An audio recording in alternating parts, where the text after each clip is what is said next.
Обвинителството за гонење на организиран криминал го затворило предметот за бегството на косовецот Блерим Рамадани, кој избега додека беше во куќен притвор во Скопје. По наредба на обвинителите, полицијата ги прегледувала снимките од камерите на Блаце и Јажинце за подолг временски период околу бегството, а ги анализирали документите од полициската станица Битпазар, под чија надлежност била контролата на Рамадани додека беше кај роднините во куќен притвор. Не нашле докази дека тој излегол од државата на граничните премини, ниту утврдиле дека за неговото бегство инволвирани се полициски или царински службеници.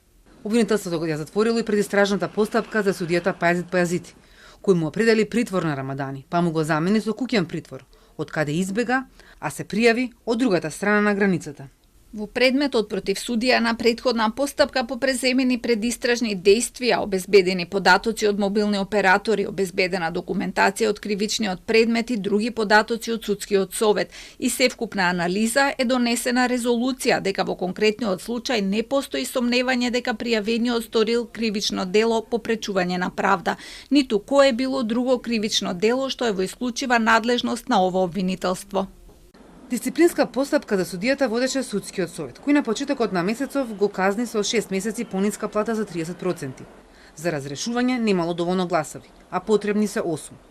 Во јавноста се спореши од повикувањето на согласноста за екстрадиција по скратена постапка, која Рамадани ја дал во присуство на адвокатот, а потоа барал повлекување. Поранешниот припадник на ОВК беше уапсен на Јажинце летоска, по потерница на Интерпол, а негова екстрадиција бараше Србија.